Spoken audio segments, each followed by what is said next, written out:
집값이 급락하고 있습니다. 거래 자체가 실종됐는데요. 내년에도 전망이 어둡습니다. 건설 산업과 부동산 경기 등에 대해 폭넓게 연구하고 있는 한국건설산업연구원은 내년을 어떻게 보는지 궁금합니다. 김성환 한국건설산업연구원 부연구위원 나오셨습니다. 연구원님 어서 오십시오. 네, 반갑습니다. 안녕하세요.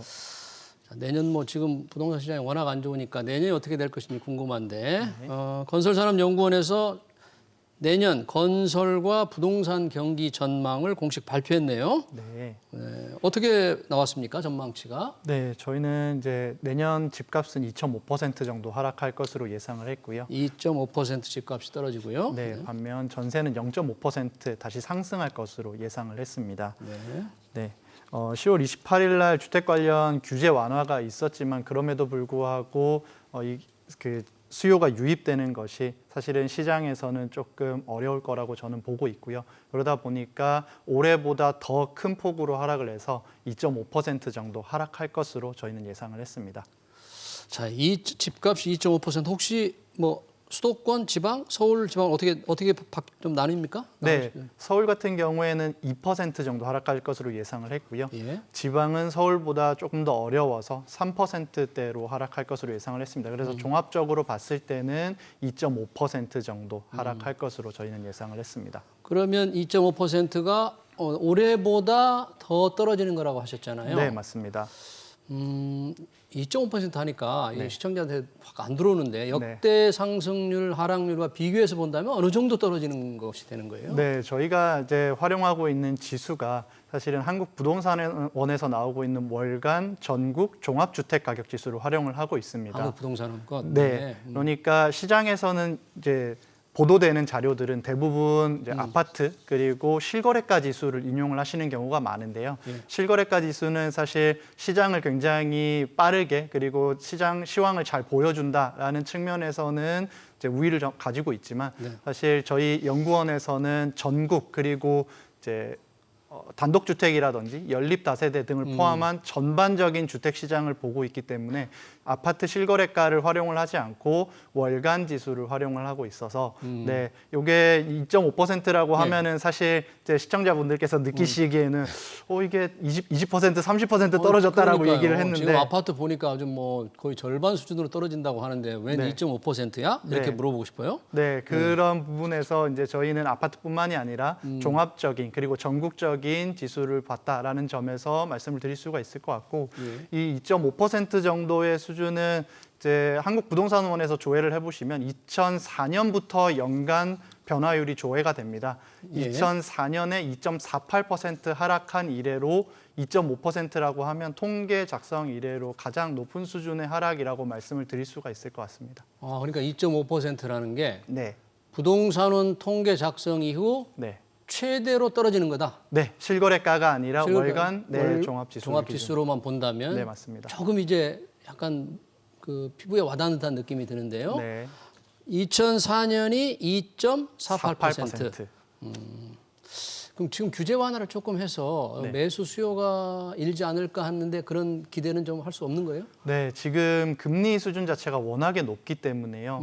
실질적으로 시장에 새로 진입하시려는 분들이 사실은 금리 수준을 보고 집값을 전망을 많이들 하십니다. 예. 저희가 연구해본 결과 한국은행에서 조사하는 지수가 하나 있는데요. 예. 금리 전망 CSI라는 게 있습니다. 금리를 일반인들과 전문가분들께 여쭤봐서 예. 6개월 후에 금리가 어떻게 변화할 것 같습니까? 라고 했을 때 요거를 기준으로 해서 주택 가격이 상반되는 흐름을 보여줍니다. 다시 얘기를 하면 금리가 오를 것으로 예상을 하는 사람이 많을수록 주택 가격이 떨어지는 그런 현상을 보이고 있거든요. 네. 그렇다라고 한다면 지금 현재의 금리 상황이라고 하는 것이 너무 어렵고 앞으로도 더 어려워질 가능성이 있기 때문에 네. 그런 부분들이 사실 주택의 수요로서 연결되기는 조금 어렵다고 생각을 했습니다. 한국은행의 금리 전망 CSI, 네. 이 소비자들의 금리를 어떻게 볼 것인가에 대해서 그거 보면 굉장히 올라가는 거네요. 그러니까. 네, 맞습니다. 그래서 수요를 부추기고 싶어도 정부가 네. 부추기려고 규제 완화를 해도 수요가 늘지 않을 것이다. 그래서 부동산은 통계 작성 이후 최대의 낙폭이 내년에 예상이 된다. 그런데 전세 가격은 0.5% 오른다 이렇게 전망을 하셨던데 네.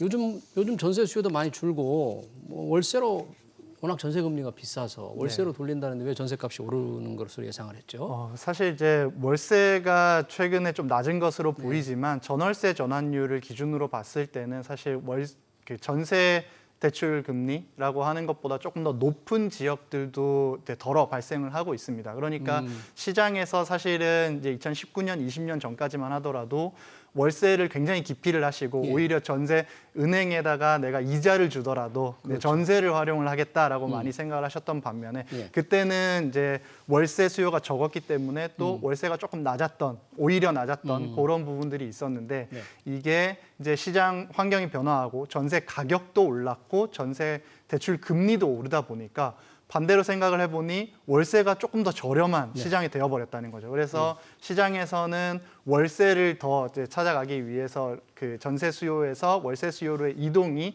최근 몇 년간 일어났었는데, 그렇죠. 네, 저희가 봤을 때는 월세가 너무 빠르게 오르고 있기 때문에 이러한 부분들이 다시금 전세 수요로 돌아올 수 있는 부분이 있다라고 생각을 했고요. 그리고 이제 매매 가격의 상승에 대한 기대 심리라고 하는 것이 시장에서 많이 꺾였기 때문에 매매 수요로 작용을 했던 부분들이 오히려 또 전세에 대한 수요로서 매매의 대기 수요가 되겠죠. 그런 쪽으로 작용을 하면서 전세 수요가 더 늘어나면 아마 올해로 전세 가격의 하락은 종료가 되고 내년에는 소폭 상승하지 않을까 이렇게 저희가 전망을 했습니다.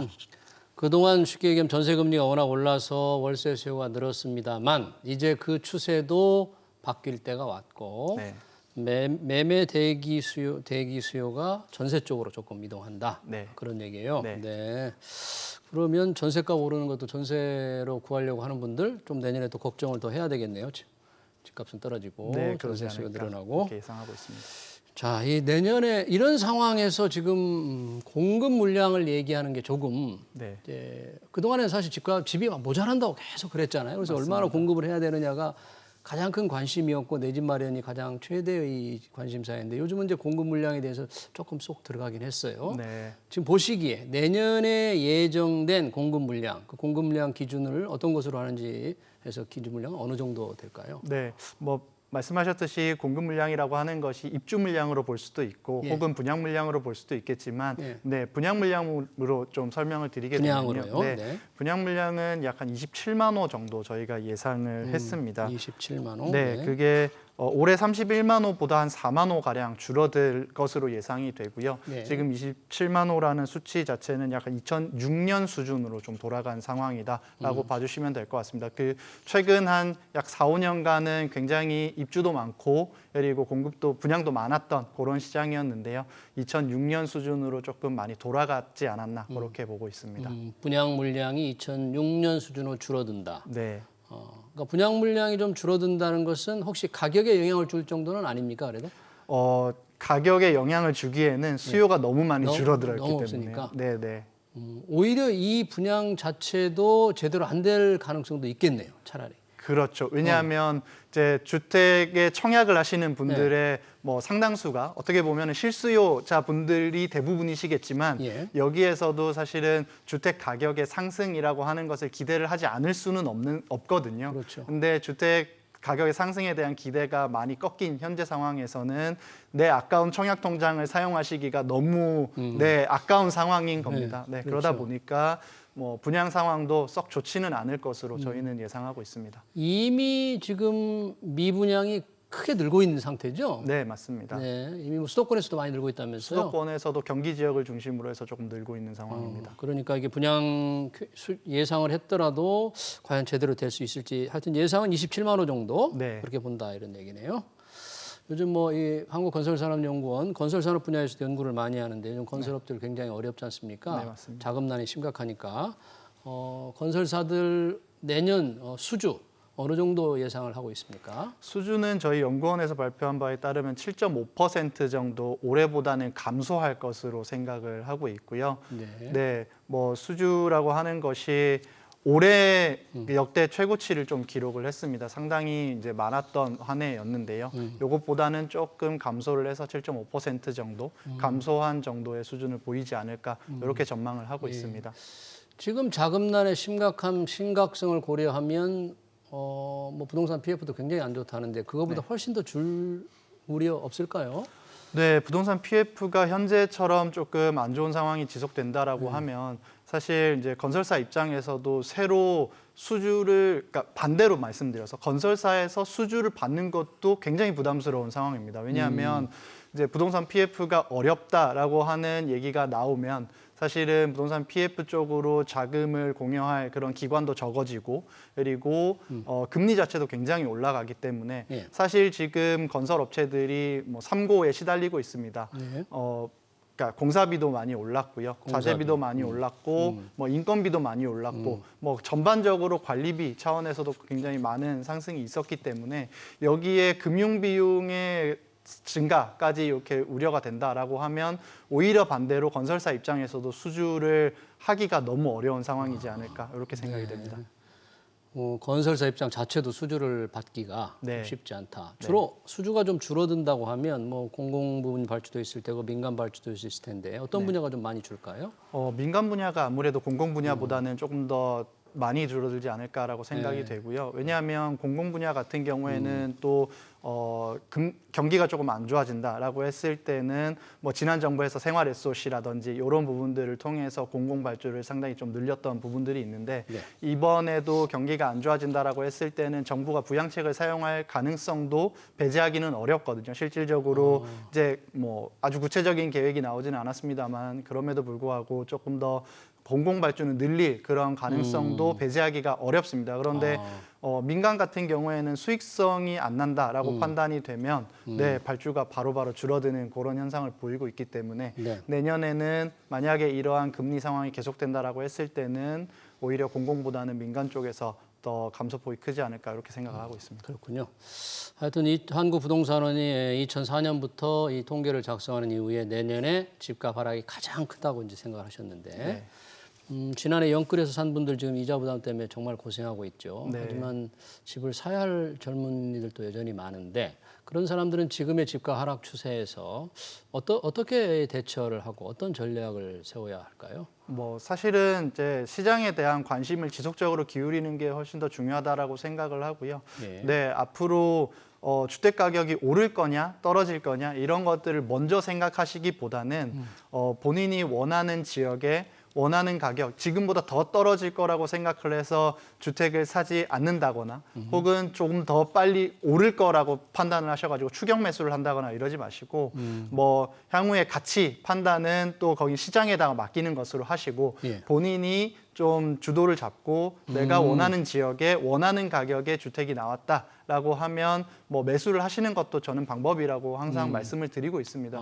그리고 얼마 전에 정부에서 또 청년들을 위한 50만 호 주택 공급 계획이 나왔지 않습니까? 네. 여기에서 보면 청년들에게 약 한 36만 호 정도를 공급을 하는 것으로 그리고 청년이 아닌 분들에게도 4050 세대에게도 14만 호 정도를 공급을 하시는 걸로 예. 이렇게 이제 나오고 있는데요. 그런 부분들을 잘 활용해 보시는 것도 본인의 이런 초기 자금이라든지 이런 여력들을 잘 이제 고려를 하셔가지고 활용을 해보시는 것도 저는 방법이지 않을까 이렇게 생각하고 있습니다. 네, 그러니까 부동산 가격 전망에 너무 좌우되지 말고 본인이 원하는 지역과 원하는 가격대에서 좀 신중하게 판단을 해라. 뭐 네. 그런 얘기네요. 네. 네, 잘 알겠습니다. 내년 건설과 부동산 경기 동향 전망 잘 들었습니다. 지금까지 김성환 한국건설산업연구원 부연구원이었습니다. 고맙습니다. 감사합니다. 네.